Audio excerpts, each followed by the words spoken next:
கர்த்தரை பாடுங்கள், அவர் நல்லவர், அவர் கிருபை என்றும் உள்ளது. பழைய ஏற்பாட்டில தெபோரால் பாடுகிறதை பார்க்கிறோம். தாவீது பல பாட்டுக்களை இயற்றி வாசிக்கிறதை பாடுகிறதை பார்க்கிறோம். உன்னத பாட்டு என்கிறதான ஒரு புத்தகமே இருக்கிறது. தேவனை குறித்து அவர்கள் பாடி உயர்த்தினார்கள். இயேசு கிறிஸ்துவும் சீஷர்களும் ஒலிவமலைக்கு போகும்போது ஸ்தோத்திர பாட்டை பாடிக்கொண்டே போனார்கள் என்பதை நாம் கவனிக்கிறோம். அருமையான தேவ பிள்ளைகளே, பாட்டிற்கு தேவன் பிரியப்படுகிறார், மகிழ்கிறதை பார்க்கிறோம். எந்த சூழ்நிலை இருந்தாலும் இந்த பாடல்கள் ஒரு மனுஷனை பரவசப்படுத்தும். அந்த பாட்டு மற்றவருக்கு சந்தோஷத்தை கொடுக்கும்.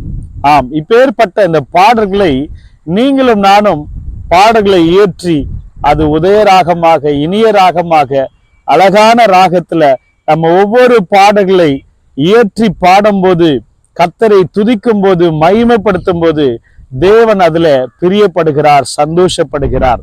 ஒவ்வொரு பாடலை பாடும்போதும் ஒவ்வொரு சால்வை விழுகிறது போல ஒவ்வொரு மாலை ஆண்டவரை துதிக்கிறதுக்கு சமமாக காணப்படுகிறது. ஆர்சி சபைகள்ல சொல்லுவார்கள், ஒரு பாட்டு 1000 ஜெபத்திற்கு சமம் என்று சொல்வார்கள். பாட்டின் மேல அவ்வளோ ஆண்டவர் பிரியப்படுகிறார். ஆகவேதான் சங்கீதங்கள் அநேக இடங்கள்ல பாடல்களை பாடுகிறதை பார்க்கிறோம். கர்த்தருக்கு புது பாட்டை பாடுங்கள் என்று சொல்லுகிறதை பார்க்கிறோம். அருமையான தேவ பிள்ளைகளே, நீங்கள் சோர்வின் காலத்துல இருந்தாலும் சோர்வான பாடல்களை கூட கர்த்தரை பாடி நீங்கள் மகிமைப்படுத்தலாம். துக்கத்தின் வழியாக நீங்கள் கடந்து போனாலும் துக்க பாடல்கள் என்று இருக்கிறது. ஆறுதலற்று இருக்கிற நேரத்துல ஆறுதலின் பாடல்கள் இருக்கிறது.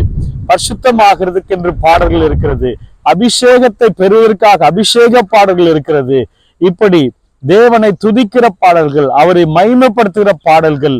இஸ்ரவேல் ஜனங்கள் எரிகோ கோட்டை இடிக்கும் போதும், அந்த யோசபாத் ராஜா ஜனங்களை கொயரை ஏற்படுத்தும் போதும், சாலமோன் கட்டின அந்த ஆலயத்துல ஒரு கொயர் குரூப்பை கட்டளையாக அவர் இயற்றி பாட வைக்கும் போதும் தேவ மகிமை இறங்கினது, தேவ பிரசன்னம் சூழ்ந்து கொண்டது. அந்த தேவனுடைய மகிமை இறங்குற இடத்துல எல்லாம் பிசாசு நிர்மூலம் ஆவான், சத்துடைய கிரிகள் அழிக்கப்படும். உங்க வாழ்க்கையிலும் நீங்கள் பாட பாட பாட சத்ரு வெக்கப்பட்டு போவான். கர்த்தர் உங்களுக்கு ஜெயத்தை கொடுத்து கொண்டே இருப்பார். சங்கீதம் 13ஆம் அதிகாரம் 6ஆம் வசனம் சொல்லுகிறது, கர்த்தர் எனக்கு நன்மை செய்தபடியால் அவரை நான் பாடுவேன் என்று தாவீது அழகாய் இங்க சொல்லப்பட்டிருக்கிறதை பார்க்கிறோம். அன்பான தேவ பிள்ளைகளே, நீங்கள் எந்த சூழ்நிலையா இருந்தாலும் தாவீதை போல சொல்லுங்கள், கர்த்தரை நான் எக்காலத்திலும் ஸ்தோத்தரிப்பேன், அவர் துதி எப்போதும் என் வாயில் இருக்கும். எல்லா நேரங்களிலும் நாம் பாடி ஆண்டவரை ஆராதிப்போம், மகிமைப்படுத்துவோம். பாடி பாடி பாடுகளை ஜெயிப்போம். பாடி பாடி தடைகளை உடைப்போம். பாடி பாடி நாம் முன்னேறி கொண்டே இருப்போம்.